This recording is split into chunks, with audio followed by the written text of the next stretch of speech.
Aujourd'hui, je vais vous présenter le module traitement qu'on est en train de développer à la BNDMR, justement pour constituer un support de recueil de données dans les accès précoces et compassionnels, entre autres. Donc pourquoi on s'est mis à développer ce module? C'est bien sûr une initiative du Plan national maladies rares 3, et notamment l'axe 4, qui est de promouvoir l'accès au traitement dans les maladies rares. Donc on est en train de concevoir ce set de données minimum traitement pour plusieurs finalités. La première, et je fais le lien avec la présentation d'Annie Laurence de la NSM tout à l'heure, c'est vraiment de permettre de recueillir des données pour tous les médicaments hors AMM en vue d'un dépôt de cadre de prescription compassionnelle. C'est aussi de faciliter et uniformiser le recueil de données, des protocoles d'utilisation thérapeutique, donc de recueil de données dans les accès précoces et de suivi des patients dans les cadres de prescription compassionnelle. Et de manière plus générale, c'est vraiment de disposer d'informations au long cours sur le médicament dès ses premières administrations, notamment dans les accès précoces et compassionnels dans les maladies rares. Donc les finalités sont nombreuses, du moins on l'espère. Tout d'abord, on espère que ça pourra faire un support de recueil de données à l'initiative des centres, notamment dans les accès compassionnels, dans les ex-RTU. Et par exemple, si vous voulez suivre l'efficacité, l'utilisation d'un médicament au sein d'un centre, c'est tout à fait possible avec ce qu'on est en train de développer. Mais on le développe aussi pour les études qui sont réalisées par les industriels et notamment pour les études qui répondent aux demandes des autorités de santé, notamment les études post-inscription, les accès précoces et compassionnels encore une fois, mais de manière générale, toutes les études pharmaco-épidémiologiques. Et on est en train de réfléchir justement avec la DGOS pour utiliser ce set de données de minimum traitement dans le cadre de suivi de l'efficacité des thérapies géniques pour le paiement à la performance, donc l'article 54 de la LFSS. Je vais me focaliser dans un premier temps vraiment sur les accès précoces. C'est vraiment le premier axe sur lequel on travaille parce qu'on a vraiment été approché par la HAS qui nous a remonté que les données dans l'accès précoce ne remontaient que très peu et qui a vraiment voulu potentialiser sur l'existant de la BNDMR. D'où on est parti en fait pour choisir quelles données on allait intégrer dans ce set de données minimum? Tout simplement du protocole d'utilisation thérapeutique et de recueil de données qui a été publié par la HAS. Donc pour cela et pour l'intégrer à notre outil, que ce soit applicable à notre outil et que ça puisse être saisi rapidement, enfin du moins facilement par vous, par les médecins, on continue de faire des réunions de travail avec la HAS et avec la NSM. On a également sollicité la CNIL qui a publié en fin d'année dernière un référentiel sur les accès précoces. Donc on a voulu s'assurer que ce qu'on mettait en place était bien conforme à ce référentiel pour éviter à chaque fois qu'on va faire un recueil de données dans l'accès précoce dans un centre, qu'on doit faire une demande d'autorisation auprès de la CNIL. Donc l'idée, c'est qu'on soit vraiment conforme au référentiel, que ça aille le plus vite possible au profit des patients. Et bien sûr, on publiera ce protocole d'utilisation thérapeutique propre à Bamara sur notre site internet dès qu'il sera finalisé. Et ce sera imminent puisque la HAS finalise son modèle là dans les prochains jours. Et du coup, on va profiter de cette nouvelle mouture pour finaliser le nôtre également. Et ce sera publié sur notre site internet pour que tout le monde puisse en profiter. Donc les items sont vraiment ceux du protocole d'utilisation thérapeutique. L'idée, comme notre SDM traitement, c'est qu'on a un maximum de variables reproductibles pour les plus de 6000 maladies rares qu'on a dans notre base. Alors vous comprenez bien que ce n'est pas forcément faisable pour notamment les variables d'efficacité qu'on ne peut pas décider en amont pour autant de maladies rares et de situations différentes. Donc on a décidé d'un commun accord avec la HAS et la NSM de personnaliser ces variables en concertation avec le laboratoire qui fait la demande d'accès précoce et la filière de santé maladies rares considérée, et en amont du dossier d'accès précoce qui sera déposé à la HAS. En termes de qualité de vie, donc effectivement aujourd'hui c'est vraiment un critère qui est pris en compte dans l'évaluation du médicament. On a discuté longuement avec la HAS également parce qu'il fallait encore que ce soit reproductible pour toutes les maladies rares.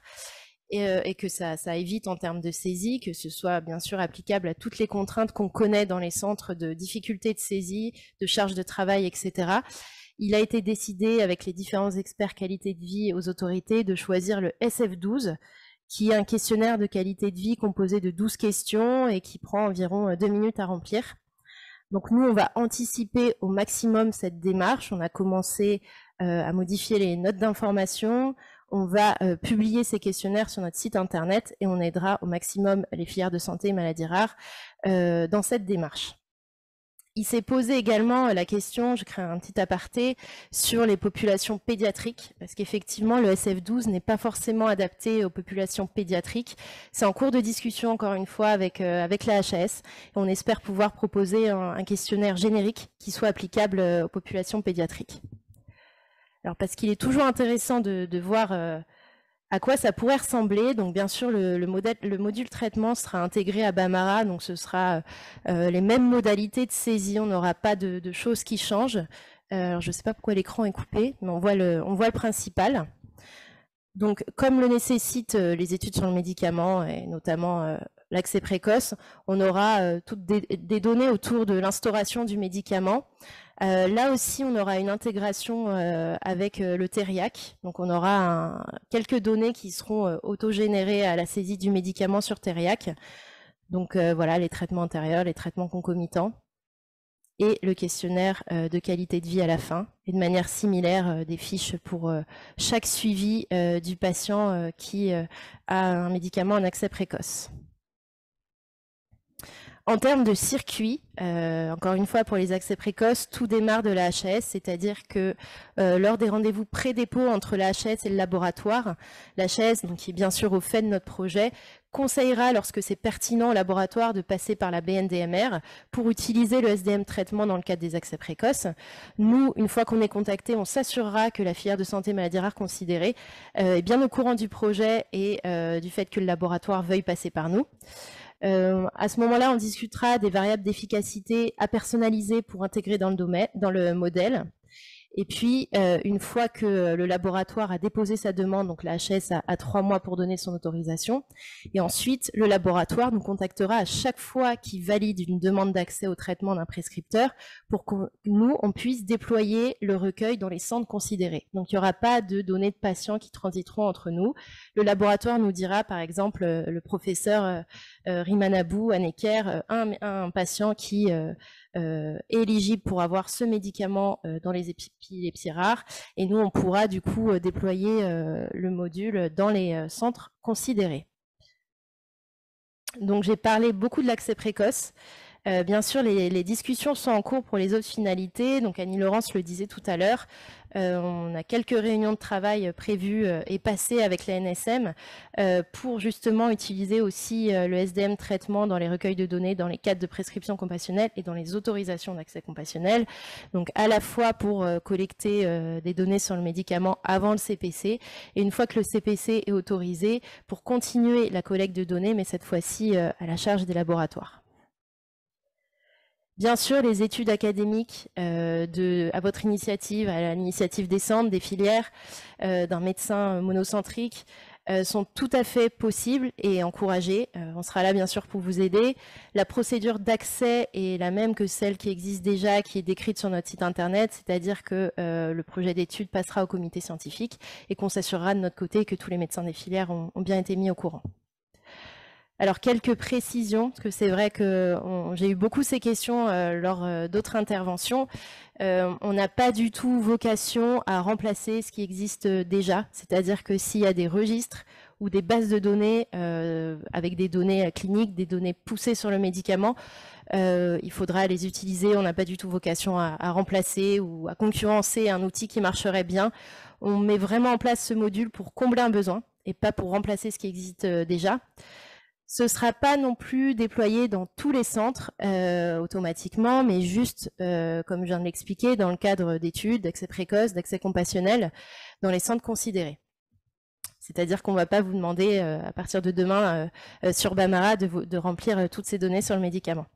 Et enfin, le SDM traitement ne sera pas déployé dans ces différentes finalités sans l'accord des médecins des centres, des filières, mais simplement, et notamment dans le cadre des accès précoces, une fois que tout le monde aura été autour de la table pour choisir ses variables d'efficacité. Et bien sûr, il y aura un contrat et un budget entre nous, cellules opérationnelles BNDMR, la filière et le laboratoire. Et tout sera très transparent entre tous ces acteurs. Aujourd'hui, où on en est? On est vraiment en phase de développement. La première donnée dans l'outil est prévue pour juin 2023. On veut bien sûr commencer par des phases pilotes, justement pour vérifier que tout notre développement tient bien la route. Et aussi, on le sait, anticiper probablement des choses qu'on n'aurait pas vues auparavant et valider toutes nos étapes sur le circuit des données, donc les demandes d'accès au traitement, le recueil des fiches d'initiation et de suivi, et aussi affiner l'articulation avec les CRO, donc les cabinets de conseil qui travaillent pour les laboratoires. On sait qu'aujourd'hui, c'est souvent les CRO qui créent des plateformes de recueil de données pour les accès précoces. Donc, on essaye aussi de s'articuler dans l'existant pour que ce soit vécu le mieux possible par tout le monde. Et on souhaite bien sûr impliquer les filières dans ces projets pilotes. On a identifié 5 pilotes potentiels, ou plutôt pré-identifiés avec la HAS.